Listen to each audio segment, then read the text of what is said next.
खुलुमबाय रायजोफोर आंनि मुङा फुलमनि हाज'वारि आरोना आङो दखान होयोमोन साहा दखान आं साहा दखाननिफ्राय फैनायसै आच्छा आंनि आंगो लोगोफोर नोंथांमोननिसिम आं मोनसे फोसावनो सानदोंदि माने मोनसे जाथाय जादों माने मोनसे दखानावहाय माने सासे मानसिया दखान होयो आरो बिनि मुङानो जाहैबाय फुलमनि हाज'वारि आरोना बे जाहैबाय बेंटल 2 नं बेंटल सनापुर गामिनि फुलमनि हाज'वारि दा बियो जाहैबाय दखान होयो बेंटल बाजारावहाय दखान होयो बाजार गेजेरावनो आरोना माने बाजार गेजेरावहाय बिस्थिबार बारावहाय माने माखासे आइजो माहारिफोर लाइन बिराद दखना दखान होयो बिनि एसे खोलाथिं मोनसे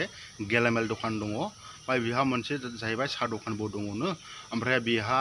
थांनाय मोना बिस्थिबार मोनायावहाय मथा-मथि दखान बन्द खालामनानैहाय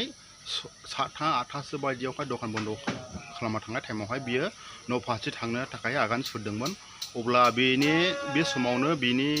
स्कुटियाव लायामोन ना बहाबा लायामोन जिखुनु जा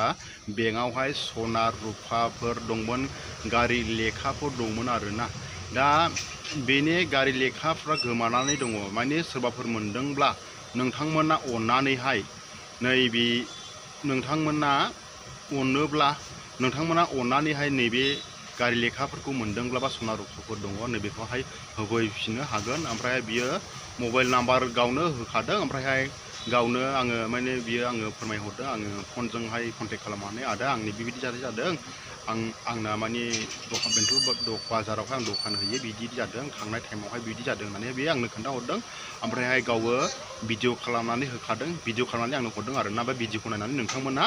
बे भिडिअखौ शेयार खालामनानै होब्लानो जाबाय आरो सोरबाफोर मोनदोंब्ला नोंथांमोना बे गावनि कन्टेक्ट नाम्बारखौनो कन्टेक्ट खालामनानै होफैनो हागोन आरोना ओमफ्रायहाय बेस्रा बिथाङा गावनि डकुमेन्ट्स गोमाजानानै ओरैबायदि दुखु जानानै दङ गाबगासिनो दङ मेगनाव मोदै खुगायाव खदै लानानै दासिमबो एकदमबारे सुखुवा गाबगासिनो दं आरोना बिथाङा बुंदों जाहैबाय नांगौबा सना रुफाखौ नाङा आंनि डकुमेन्ट्स एरिखौहाय नांफिनगौ बेखौ अननानै होफै बेबायदि बाथ्राखौ बुंदों आरो जिखुनु जा नोंथाङा सोरबाफोर मोनदोंब्ला सना रुफा गासैखौबो होफैजोब जायनाखि मोनदों बे बेगखौ मोनदोंब्ला नोंथांमोननोहाय मोननायनि नामावहाय ओरैनो 2000सो हरगोन आरो 2000सो बान्था होनाय जागोन जायमोना बिथांमोना मोनदों बिथांमोना अननानैहाय बे बेंटल बाजारावनो दखान होखायो बेयो नाम्बार गावनिखौ नाम्बार होखाबा बे नाम्बारावहाय कन्टेक्ट खालामनानैहाय बिनि डकुमेन्ट्सफोरखौबो गासैखौबो सना रुफाखौ होबानो जाबाय ओमफ्राय नोंथांमोना बे भिडिअखौहाय शेयार खालामनानै हाजासे शेयार खालामनानै हो आरोना बयबो नायथों आरो सोरबाफोर मोनदोंब्ला होफिनबानो जाबाय बेनिनो जाहैबाय गामिया 2 नं बेंटल माने सनापुर गामि माने डन बस्क' मिसन बेंटल बाजारनि साखा एसे दावखोनानै मोनसे डन बस्क' मिसन दङ बे डन बस्क' मिसननि साहाथिं हाबनानैहाय ओरै खनायावहाय मोनसे सनापुर होननाय गामि दङ आरो बिसिनि न'आ नैबेहायनो ओमफ्राय बियो बेंटल बाजार गेजेरावनो दखान होयो गेलामाल होयो ओमफ्राय साहा दखानबो दङ जाहैबाय ओमफ्राय जास्ट नोंथांमोना सोरबाफोर बे बेगफोरखौ मोनदोंब्ला बिनि डकुमेन्ट्सखौ मोनदोंब्ला अननानै होफैफिननानै जाबाय ओमफ्राय जायनाखि मोनग्रा नोंथांमोननोहाय 2000सो हरनाय जागोन आरो बेखौहाय गावनो रोखा बुंखाबाय दा बिथाङा मा बुंदों गावनि भिडिअ होनायखौ नायलांबानो जाबाय खुलुमबाय रायजोफोर आंनि मुङा फुलमनि हाज'वारि आरोना आङो दखान होयोमोन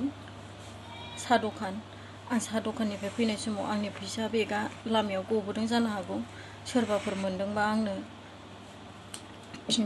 हरफिन अननानै हरफिनथार आं रिकुवेस्ट खालामो आंनि डकुमेन्ट्स दङ गारि लेखा दङ सना रुफा दंमोन माने सना गोदोनानिबो खोमानिबो आंनो सना रुफाफोरखौ नाङा आंनो डकुमेन्ट्सखौ मोनफिनबानो जागौमोन प्लिज अननानै सोरबा मोनदोंबा आंनो बे डकुमेन्ट्सफोरखौ हर गारि लेखाबो दंमोन ओमफ्राय आंनि एटिएम डकुमेन्ट्सफोर दंलाबायो बेफोरखौ मोनफिनबा आं मोजां जागौमोन हामबायगौमोन आङो जाय मोनदों आंनो हरफिन अननानै आरो बे भिडिअखौ शेयार खालामना जाय मानसिया मोनदों बिनिसिम सहैनाय बायदि आं रिकुवेस्ट खालामो प्लिज मोनदोंबा हरफिन सोरबा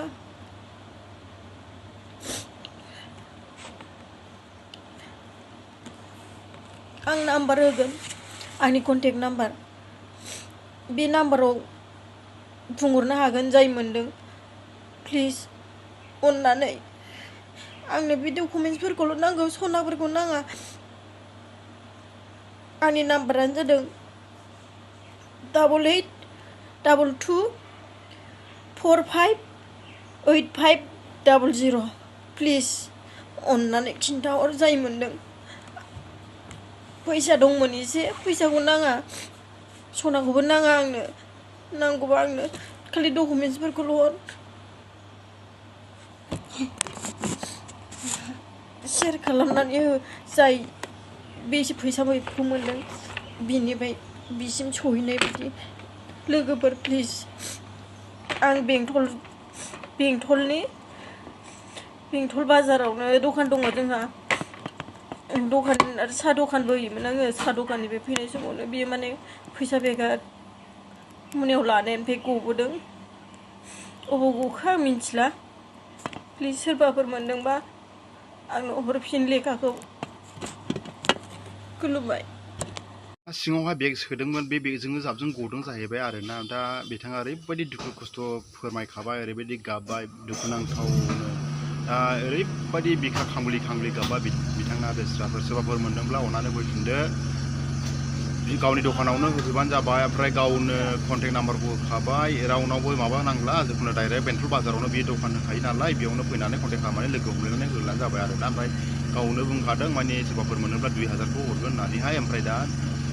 अननानै होफैदो आरो नोंथांमोना सोरबाफोर मोनदोंब्ला ओमफ्रायहाय बेयो गावनो हरखागोन एसेनोसै दोनथ'बाय बिदिब्ला हाजासे नोंथांमोना बे भिडिअखौ शेयार खालामनानै हो बयबो नायथों बयबो